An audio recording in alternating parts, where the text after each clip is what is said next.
When you look at a country's budget, it's not just about a bunch of numbers on a page. It's really a roadmap for the future. And maybe the most important part of that map is how it invests in its people, in their education, their skills, and their shot at a better life. So let's break down what the 2026-27 budget tells us about India's big plans for learning and earning. Okay, so the big theme hanging over this entire budget is this idea of Viksit Bharat, which basically means a developed India. The whole goal here is to find that sweet spot between huge, ambitious national goals and making sure that absolutely everyone is included and gets to benefit. This is the lens we're going to use to look at all the spending on education and skills. And we're talking about a massive investment here. I mean, just look at that number. The total budget for the Ministry of Education, that's everything from kindergarten to university, is almost 1.4 lakh crore rupees. That is a huge amount of money aimed at building up the country's talent pool. The big question is, where is it all actually going?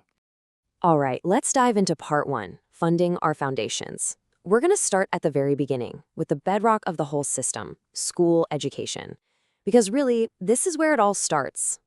So, the biggest program by far when it comes to schools is something called Samagra Shiksha.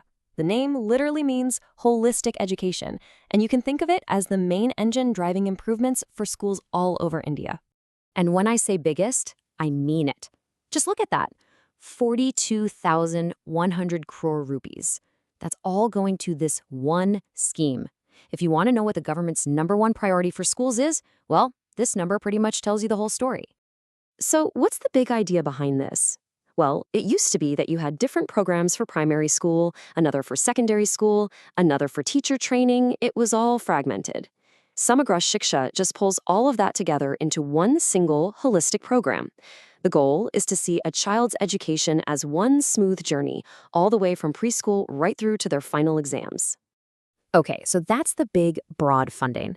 But the budget also sets aside money for something a little more targeted, a bit more forward-looking, and that's the PM Shri scheme. Now, the strategy here is really interesting. PM Shri isn't just about throwing money at random schools. It's about picking over 15,000 specific schools and turning them into models of excellence. They're meant to be living, breathing examples of the new national education policy. Think of them like lighthouses. They're designed to show everyone else the way forward with modern teaching and a great learning environment. All right, we've covered the foundation. Now let's move up the ladder to higher education. The next section is all about building world-class institutions. So if you look at where the big money for buildings and equipment is going, you see a really clear pattern. The IITs, the Indian Institutes of Technology, are getting the lion's share, over 2,400 crores. Then you have the NITs. It's pretty obvious that a huge chunk of the capital is being pumped into strengthening India's best-known engineering and research institutes. But it's not just about general funding. There's a very specific program called, pretty straightforwardly, the World Class Institutions Initiative.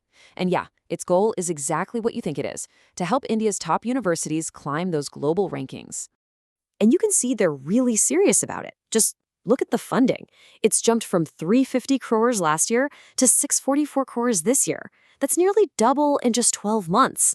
It's a clear signal that they're hitting the accelerator on getting these institutions global recognition.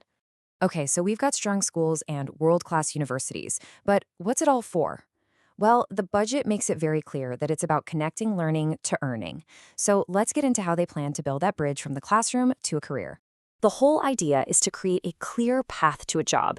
It starts with your college degree, then you move into this really important hands-on training phase through an apprenticeship, and it's all backed up by better vocational training. It's supposed to be a step-by-step pipeline to get you from student to employee.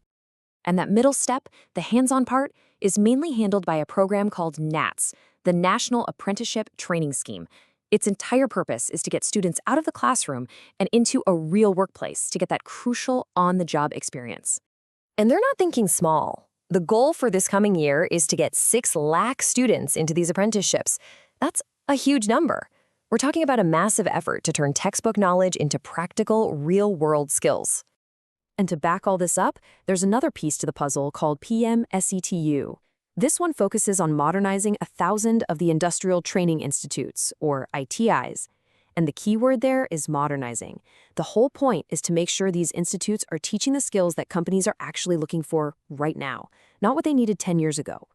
So we've talked about a lot of money and a lot of different programs, but how do we know if any of this is actually working? That brings us to our final and maybe most critical section, measuring what matters. It's all about accountability. This quote right here, it's straight from the government's own playbook, and it really signals a huge shift in thinking. They're saying it's not good enough anymore to just say, hey, we spent this much money. The focus now is on results. What did we actually get for that money? So let's break that down. What's the difference? The old way was all about outlays. Basically, how much money did we budget for this? The new way is about outcomes. What actually changed in the real world because of that money? Are fewer kids dropping out? Are more graduates finding jobs? It's about asking the tough questions and demanding real answers. Here's a perfect example to make it super clear. Look at the PM-POcean scheme. That's the midday meal program. The outlay, the money spent, is 12,750 crores. The output, what they do with the money, is serve meals in 1 million schools. But the outcome, the real goal, isn't just to feed kids. It's to get more kids to actually show up to school and stay there. See the difference? That's how they're looking at all these big programs now. So when you step back and look at the whole picture, you can really see what they're trying to do. They're trying to build a single, connected path. It starts with a strong foundation in schools with programs like Samagra Shiksha, moves on to building top-tier universities, and ends with creating a workforce that has the actual skills needed for today's economy. Look, there's no doubt it's a huge, ambitious plan. The amount of money is staggering, the goals are sky high, and this new focus on results, on outcomes, adds a much-needed layer of accountability. But it all comes down to this one big question. With nearly 1.4 lakh crore on the table, can this budget really pull off that tricky balancing act between national ambition and true inclusion for everyone? Will it really build that better future for India's next generation? I guess only time and, well, the data will tell.